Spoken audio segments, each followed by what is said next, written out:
जय हिंद प्यारे साथियों। चलिए आज हम उसी वन वर्ड सब्स्टिट्यूशन के बारे में बात करेंगे जैसा कि आपका आज कई दिनों से चलता आ रहा है। तो प्यारे साथियों, बिना देरी किए आज हम सबसे पहले हम बात करेंगे इसी सेंटेंस पर। जैसे हमने बात किया, कह रहा है कि a building where military weapons are prepared are store. मतलब एक ऐसा बिल्डिंग जहाँ पे मिलिट्री वेपन्स अर्थात सैनिक जो हथियार होते हैं वो तैयार किए जाते हैं और रखे भी जाते हैं, उसको एक शब्द में क्या कहते हैं, इसके बारे में बताइए। तो इसको एक शब्द में आर्सेनल कहते हैं। क्या कहेंगे? आर्सेनल कहेंगे। वो building where military weapons are prepared are store. एक ऐसी बिल्डिंग वेयर मतलब जहाँ मिलिट्री मतलब सैनिक, वेपन्स मतलब हथियार, आर प्रिपेयर्ड मतलब तैयार किए जाते हैं, आर स्टोर मतलब रखे जाते हैं, उसको एक शब्द में क्या कहते हैं? आर्सेनल कहते हैं। क्या कहेंगे? आर्सेनल कहेंगे। इसको आप ध्यान में रखिएगा। इसी के चलते अगर हम बात करें दूसरे में, तो दूसरा कहता है that can live without outside help. ऐसा व्यक्ति जो रह सकता है विदाउट माने बिना, आउटसाइड हेल्प बिना किसी की सहायता के भी खुद का जीवन चला सकता है, उसको एक शब्द में क्या कहेंगे? उसको एक शब्द में वायबल कहेंगे। वायबल का अर्थ होता है कि ऐसा व्यक्ति जो खुद से खुद का जीवन व्यतीत कर सके अर्थात चला सके, उसको एक शब्द में कहेंगे वायबल कहेंगे। जो किसी की सहायता जिसको नहीं चाहिए खुद से अपना जीवन चला सकता है, वायबल कहलाता है। जैसे अगर एग्जाम्पल के रूप में लें, आप पढ़ रहे हैं और पढ़ने के दौरान अगर आपकी जॉब लग जाती है तो आपके घर वाले आपकी चिंता ना करते हुए आपके बारे में शादी की तैयारी के बारे में चिंता करने लगते हैं। कारण यह है कि वो समझते हैं कि अब तो बच्चा क्या दिक्कत है, बच्चा जॉब में हो गया है और सेटल हो गया, खुद से खुद की चीज़ें मैनेज कर लेगा, इसलिए आपके बारे में केवल एक ही बात सोचते हैं कि आपकी शादी कर दी जाए। तो यही बात हुई कि that can live without outside help. ऐसा व्यक्ति जो अपनी जीवन व्यतीत कर सकता है बिना किसी के हेल्प के, उसको एक शब्द में वायबल कहेंगे। ठीक है भैया, आइए आगे की बात करते हैं। कह रहे हैं कि अटैचमेंट अर्थात जुड़ाव टू व्हाट इज नेचुरल। अर्थात ऐसा व्यक्ति जो जुड़ा रहता है प्रकृति से, उसको एक शब्द में क्या कहेंगे? उसको एक शब्द में कहेंगे नेचुरलिज्म कहेंगे। क्या कहेंगे भैया? नेचुरलिज्म कहेंगे। क्या कहेंगे? नेचुरलिज्म कहेंगे। जैसे अगर आप हिंदी पढ़े होंगे तो आप जानते हैं जो सूर्यकांत त्रिपाठी निराला जी हैं, वो प्रकृति के बारे में बहुत ज़्यादा वर्णन करते हैं और प्रकृति से ही जुड़ी कई कहानियाँ, कई कविताएं उन्होंने लिखी है। और इसके अलावा उनको एक उपाधि भी मिली है कि प्रकृति का सुकुमार उनको कहा जाता है, कि अर्थात वो प्रकृति के बारे में बहुत ही बेहतरीन तरीके से वर्णन कर सकते हैं। तो महादेव, क्या नाम है आपका? सूर्यकांत त्रिपाठी निराला जी को इस तरह से कहा जाता है। तो attachment to what is natural, ऐसा व्यक्ति जो प्रकृति से जुड़ा होता है उसको एक शब्द में कहते हैं नेचुरलिज्म कहते हैं। क्या कहेंगे भैया? नेचुरलिज्म कहेंगे। आइए आगे देखते हैं। आगे कह रहा है कि अप्रोक्सीमेट कैलकुलेशन ऑफ समथिंग, किसी चीज का, समथिंग मतलब किसी चीज का, कैलकुलेशन मतलब गणना, अप्रोक्सीमेट मतलब उसके लगभग किसी चीज की गणना करना, उसको एक शब्द में क्या कहते हैं? तो उसको एक शब्द में एस्टिमेट कहते हैं। एस्टिमेट का अर्थ होता है कि एक संभावना बनाना। जैसे हमने गए बाजार में और हमें कुछ चीज़ चाहिए तो हम आंकड़ा लगाएंगे कि कितने में मिल सकती है, बस वही आंकड़ा आपका कहलाता है, एक शब्द में एस्टिमेट कहती है। अप्रोक्सीमेट कैलकुलेशन ऑफ समथिंग, किसी चीज का गणना, अप्रोक्सीमेट मतलब लेख लगभग में क्या कहलाता है? एक शब्द में तो एस्टिमेट कहलाता है। एस्टिमेट मतलब संभावना। आइए आगे देखते हैं। कह रहा है कि एंग्री एट इनजस्टिस, मतलब एंग्री ऐसा व्यक्ति जो क्रोधित हो जाता है, ऐसा व्यक्ति जो क्रोधित हो जाता है अन्याय को देख करके, ऐसे व्यक्ति को क्या कहते हैं? ऐसे व्यक्ति को इंडिग्नेंट कहते हैं। क्या कहेंगे? इंडिग्नेंट। ऐसा व्यक्ति जो अन्याय को देखकर बहुत क्रोधित हो जाता है उसको एक शब्द में कहेंगे इंडिग्नेंट कहेंगे। क्या कहेंगे भैया? इंडिग्नेंट कहेंगे। एंग्री मतलब नाराज होना या क्रोधित होना, एट इनजस्टिस मतलब अन्याय पर, उसको एक शब्द में इंडिग्नेंट कहते हैं। आइए इसी कड़ी में हम आगे देखते हैं।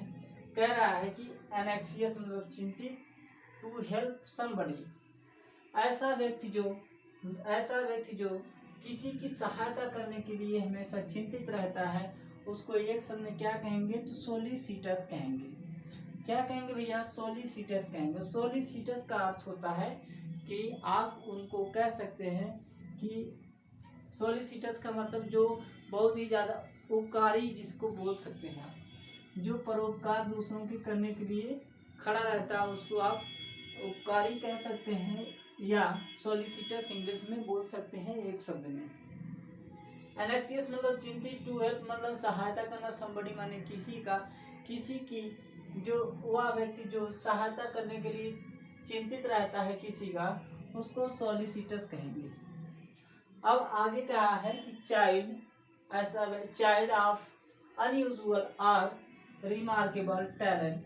ऐसा बच्चा जो अनयूजुअल मतलब असामान्य है, और रिमार्केबल है या चिन्हित करने योग्य है, जिसका टैलेंट।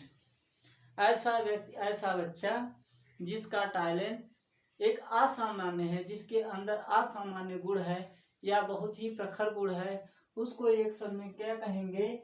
प्रोडाइजी कहेंगे। प्रोडाइजी का अर्थ होता है एक प्रखर गुण वाला, एक असामान्य गुण वाला, जिसके अंदर का प्रकृति ने ऐसा गुण दे दिया है जो सभी व्यक्तियों से एकदम अलग थलग है, उसको एक शब्द में कहेंगे प्रोडाइजी कहेंगे। क्या कहेंगे भैया? प्रोडाइजी। चाइल्ड ऑफ अनयूजुअल और रिमार्केबल टैलेंट। ऐसा बच्चा जिसके अंतर्गत असामान्य गुण या असामान्य चिन्ह है, उसको एक शब्द में प्रोडाइजी कहेंगे। प्रोडाइजी का अर्थ होता है कि बहुत ही गुणवान बच्चा।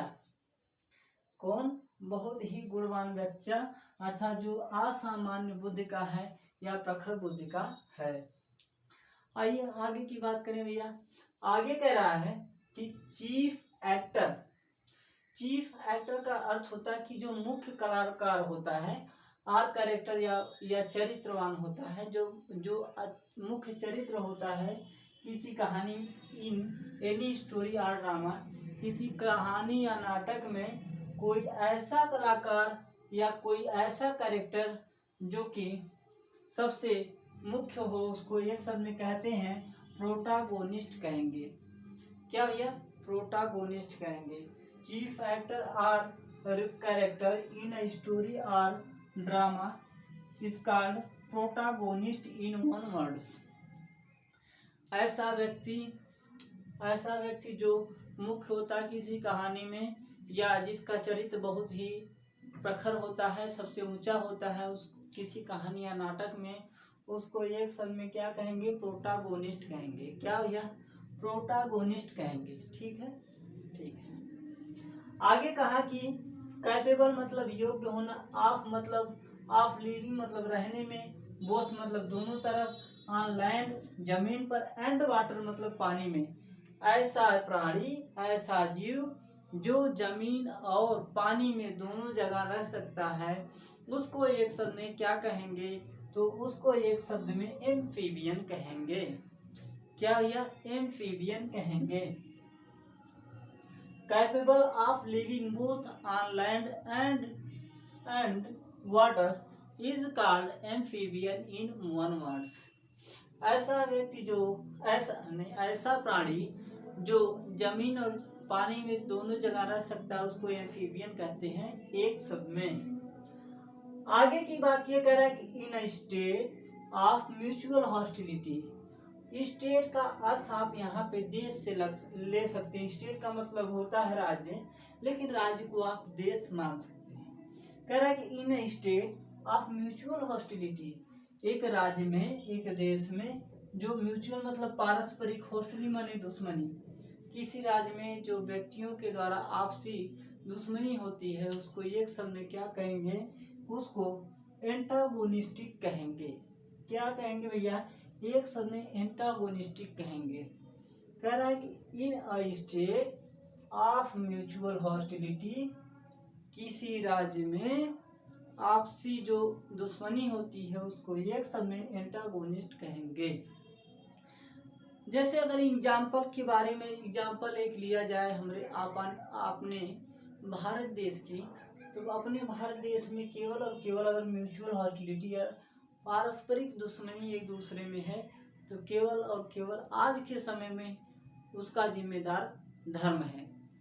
ये धर्म के लोग हमारे देश को एकदम टुकड़ों टुकड़ों में तोड़ दे रहे हैं। कहा जा रहा है, जैसे हमने कहा कि अपने देश में अगर मुख्य रूप से देखा जाए हिंदू, मुस्लिम, सिख, ईसाई 4 कम्युनिटी के लोग हैं, लेकिन इन 4 कम्युनिटी के जो लोग हैं, जो धार्मिक लोग हैं, ये हमारे देश में हमारे देश के ही हैं, लेकिन कुछ धर्म के ठेकेदारों ने इनको बांट रखा है और बांटने की वजह से ये आपसी में लड़ा रहे हैं।